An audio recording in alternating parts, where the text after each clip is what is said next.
তো চলো আজকের গল্পটা শুরু করব তমালিকা এবং কালীপ্রসাদের মিষ্টি প্রেমের কাহিনী নিয়ে। তমালিকা একজন স্টুডেন্ট আর কালীপ্রসাদ যাকে কাজের সূত্রে থাকতে হয় মুম্বাই।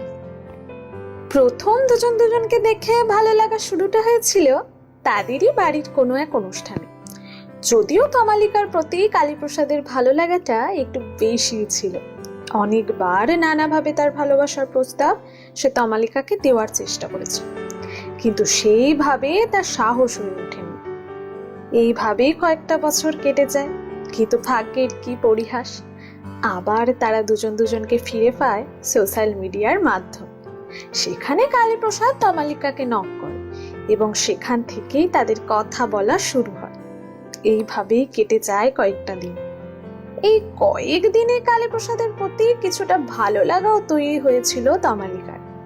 তারপর কালীপ্রসাদের দিক থেকে আসে ভালোবাসার প্রস্তাব। যদিও তার প্রস্তাবের তৎক্ষণাৎ উত্তর তমালিকা দেয়নি, তার থেকে সময় চেয়ে নিয়েছিল টানা 25 দিন। তারপর তার প্রস্তাবের সম্মত জানিয়েছিল তমালিকা। এখান থেকেই শুরু হয় তাদের ভালোবাসার এক নতুন অধ্যায়।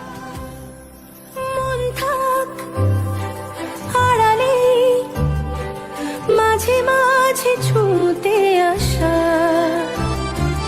জানি হাত বাড়ালে ধরা দেবে ভালোবাসা। তুমি পথে চেনো, পাশে আছি যেন, আমাকেও সঙ্গে নিলে থেকে যাব তোমায় আমায় মিলে, থেকে যাব তোমায় আমায় মিলে। এখানে অন্যান্য আর 5টা কাপল সামনাসামনি প্রপোজাল দেয়, সেখানে হয় তার ঠিক উল্টো। কারণ কাজের সূত্রে তারা একে অপরের থেকে ছিল অনেক দূরে, যাকে বলে লং ডিস্টেন্স রিলেশনশিপ। ফোনের ওপার থেকে ওই মানুষটার সাথে কথা বলে আর কয়েকটা বছর আগে দেখা মানুষটার প্রতি কোথাও যেন তমালিকার একটু বেশি ভালো লাগা শুরু হয়। সেখান থেকেই শুরু হয় দুজনকে ভালোবাসা।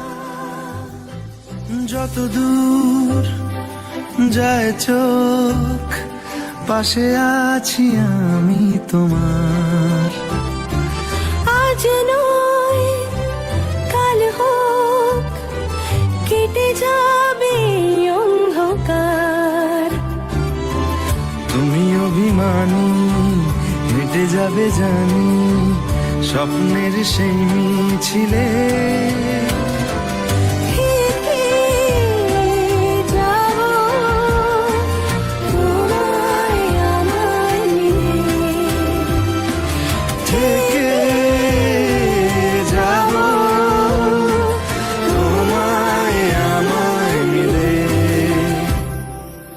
অন্যান্য কাপলদের মতো তাদের প্রতিদিন দেখা হয় না তো কি হয়েছে, কাজের ফাঁকে একে অপরকে সময় দিয়ে প্রতিদিন কথা হয়।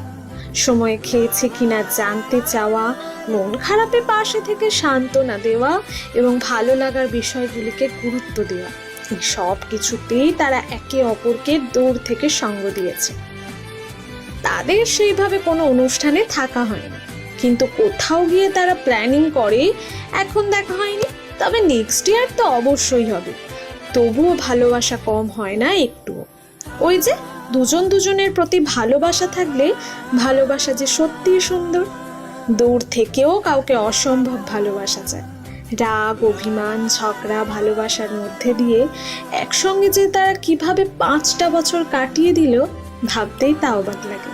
প্রচন্ড মাথা গরমে কোনো একজন মাথা ঠান্ডা রেখে ওই একটি মাত্র স্বরের মাধ্যমে সব ঝামেলা মিটিয়ে নেয়।